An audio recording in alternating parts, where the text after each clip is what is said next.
ಪ್ರವಾಸಿ ಮಂದಿರದಲ್ಲಿ ಕರ್ನಾಟಕ ದಲಿತ ಸಂಘರ್ಷ ಸಮಿತಿ ಕೊಟ್ಟೂರ ತಾಲೂಕಾ ಘಟಕದಿಂದ ದಲಿತ ಸಂಘರ್ಷ ಸಮಿತಿ ಸಂಸ್ಥಾಪಕರಾದ ಪ್ರೊಫೆಸರ್ ಬಿ ಕೃಷ್ಣಪ್ಪರವರ 89ನೇ ಜನ್ಮ ದಿನೋತ್ಸವವನ್ನು ಬಹು ಅರ್ಥಪೂರ್ಣವಾಗಿ ಆಚರಿಸಲಾಯಿತು.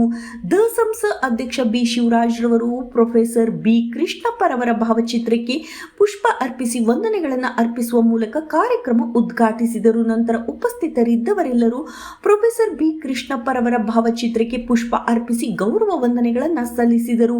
ವರದಿ ವಿಜಿ ರುಷ್ಪೇಂದ್ರ ಕೂಡ್ಲಿಗಿ.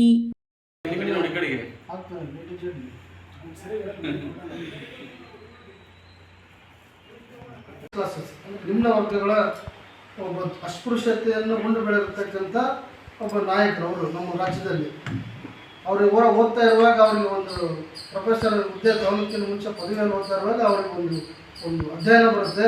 ಬಾಬಾ ಜಗಜೀವನ್ ರಾಮ್ರವರ ಹೋರಾಟದ ಒಂದು ನೆನಪುಗಳು. ಅದು 1931ರಲ್ಲಿ ಬಿಹಾರದಲ್ಲಿ, ಅದು ಅತ್ಯಂತ ಕೆಟ್ಟ ಒಂದು ರಾಜ್ಯ, ಅದು ಅತ್ಯಂತ ಜಾತಿ ಪದ್ಧತಿ ಇರ್ತಕ್ಕಂಥ ರಾಜ್ಯ.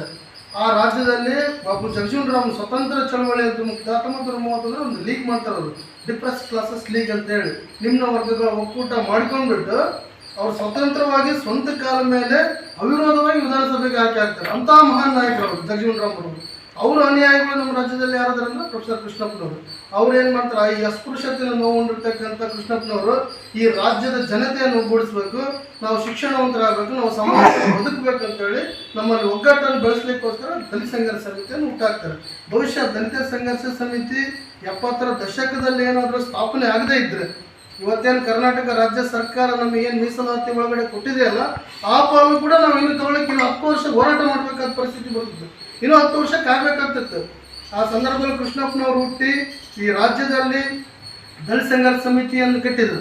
ಇವತ್ತು ದಲಿತ ಸಂಘರ್ಷ ಸಮಿತಿ ಕವಲದಾರಿಯಲ್ಲಿ ಒಡೆದು ಛಿದ್ರ ಆಗೋಗಿದೆ. ಆದರೂ ಹೋರಾಟದ ಹಾದಿ ಅಂತ ಬಂದಾಗ, ಬಟ್ ದಲಿತ ಚಳವಳಿಗಳು ಅಂತ ಬಂದಾಗ, ಹಿಂದೆ ದಲಿತ ಚಳವಳಿಗಳನ್ನು ಎಡಪಂಥೀಯರು ಬಲಪಂಥೀಯರು ಅಂದರೆ ದೇವನೂರು ಮಹಾದೇವರು ಅವರು ಒಂದು ಕಡೆ ಚಳವಳಿ ಮಾಡ್ತಾಯಿದ್ರೆ, ಸಿದ್ಧಲಿಂಗಯ್ಯನವರು ಒಂದು ಕಡೆ ಚಳವಳಿ ಮಾಡ್ತಾಯಿದ್ರು. ಸಾಮಾಜಿಕ ಚಳವಳಿಗಳು ಸಮಾಜನ ಎಬ್ಬಿಸ್ಬೇಕು, ಬಡಿದೆಬ್ಬಿಸ್ಬೇಕಂತ ಹೇಳಿ ಊರೂರು ಕೇರಿ ಸುತ್ತ ಅವ್ರ ಹಾಡುಗಳಲ್ಲೇ ಬಿಂಬಿಸ್ತಾ, ಅವ್ರ ಸಾಹಿತ್ಯದಲ್ಲಿ ತರ್ತಾ, ಅವನ್ನು ಓದಿಸ್ತಾ, ಮಕ್ಕಳಲ್ಲಿ ಬೆಳವಣಿಗೆ ತರ್ತಾ, ಈ ರೀತಿಯೆಲ್ಲ ದಲಿತ ಚಿತ್ರಣವನ್ನು ತರ್ತಿದ್ರು. ಅದನ್ನೆಲ್ಲ ನೋಡಿರ್ತಕ್ಕಂಥ ಕೃಷ್ಣಪ್ಪನವರು ನಮ್ಮ ರಾಜ್ಯದಲ್ಲಿ ಈ 1970ರ ದಶಕದಲ್ಲಿ ಒಂದು ಸಂಘಟನೆ ಹತ್ತಿಕ್ಕೆ ತರ್ತಾರೆ. ಅದೇ ದಲಿತ ಚಳವಳಿ. ದಲಿತ ಚಳವಳಿನೇ ಕರ್ನಾಟಕ ದಲಿತ ಸಂಘರ್ಷ ಸಮಿತಿಯಾಗಿ ಬರ್ತೈತಿ.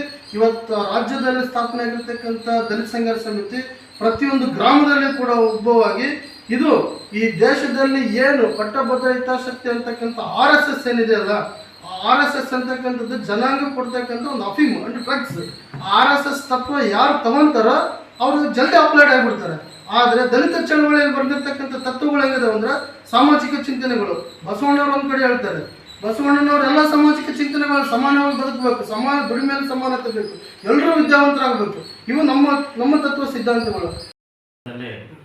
ಕರ್ನಾಟಕ ದಲಿತ ಸಂಘರ್ಷ ಸಮಿತಿಯ ಸಂಸ್ಥಾಪಕರು ಹಾಗೂ ದಲಿತರ ಬಹುದೊಡ್ಡ ಶಕ್ತಿ ಮತ್ತು ಹೋರಾಟಗಾರರಾಗಿರ್ತಕ್ಕಂಥ ಪ್ರೊಫೆಸರ್ ಕೃಷ್ಣಪ್ಪನವರ ಜನ್ಮದಿನದ ಶುಭಾಶಯಗಳನ್ನು ತಿಳಿಸುತ್ತಾ, ಪ್ರೊಫೆಸರ್ ಕೃಷ್ಣಪ್ಪನವರು ಈಗಿನ ದಾವಣಗೆರೆ ಜಿಲ್ಲೆ ಹರಿಹರದಲ್ಲಿ ಅದೇ ನಮ್ಮ ಏಕೆ ಕಾಲೋನಿಯಲ್ಲಿ ಬಸಪ್ಪ ಮತ್ತು ಚೋಡಮ್ಮನವರ ಸುಪುತ್ರರು ಜನಿಸ್ತಾರೆ.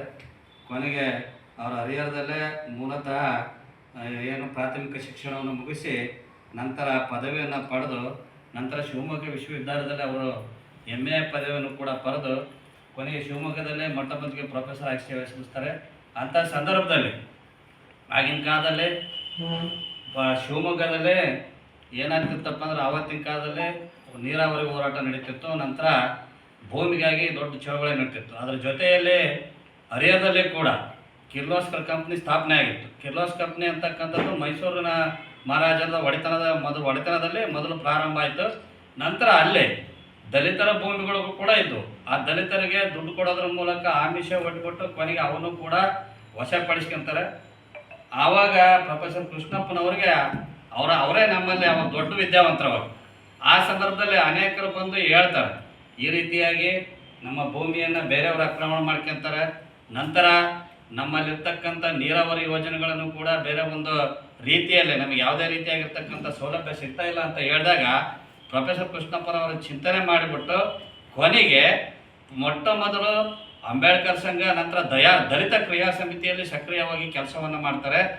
ಆ ನಂತರ ದಿನಗಳಲ್ಲಿ ಈ ರಾಜ್ಯದಲ್ಲಿ ನಡೀತಕ್ಕಂಥ ದಲಿತರ ಮೇಲಿನ ದೌರ್ಜನ್ಯಗಳನ್ನು, ನಂತರ ದಲಿತರಿಗೆ ಆಗ್ತಕ್ಕಂಥ ಅನ್ಯಾಯಗಳನ್ನು ಮನಗಂಡು ಪ್ರೊಫೆಸರ್ ಕೃಷ್ಣಪ್ಪನವರು 1974ರಲ್ಲಿ ಶಿವಮೊಗ್ಗ ಭದ್ರಾವತಿಯಲ್ಲಿ ಮೊಟ್ಟ ಮೊದಲಿಗೆ ದಲಿತ ಸಂಘರ್ಷ ಸಮಿತಿಯನ್ನು ಸ್ಥಾಪನೆ ಮಾಡ್ತಾರೆ.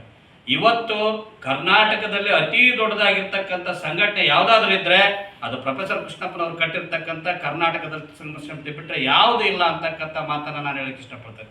ಯಾಕೆ ಅಂತಂದರೆ ಮೊಟ್ಟ ಮೊದಲು ಹೋರಾಟ ಪ್ರಾರಂಭ ಆಗಿದ್ದೇ ಕರ್ನಾಟಕ ದಲಿತ ಸಂಘರ್ಷ ಸಮಿತಿಯಿಂದ. ಯಾಕೆಂದ್ರೆ ಮೊದಲು ಅಂಬೇಡ್ಕರ್ ಸಂಘ ಇತ್ತು, ಅಷ್ಟೊಂದೇನು ಪ್ರಚಲಿತ ಇದ್ದಿಲ್ಲ. ಇವತ್ತು ಕೂಡ ಅಂಬೇಡ್ಕರ್ ಸಂಘ ಅಂತಕ್ಕಂಥದ್ದು ಯಾವುದೇ ರೀತಿಯಾಗಿರ್ತಕ್ಕಂಥ ದೊಡ್ಡ ಹೋರಾಟವನ್ನು ಮಾಡಿಲ್ಲ. ಆವಾಗ ಪ್ರೊಫೆಸರ್ ಕೃಷ್ಣಪ್ಪನವರು ಫಸ್ಟ್ಗೆ ಪ್ರಾರಂಭ ಮಾಡಿದ್ದು ವಿದ್ಯಾರ್ಥಿ ಚಳವಳಿಯನ್ನು ಪ್ರಾರಂಭ ಮಾಡ್ತಾರೆ. ಫಸ್ಟ್ ವಿದ್ಯಾರ್ಥಿಗಳು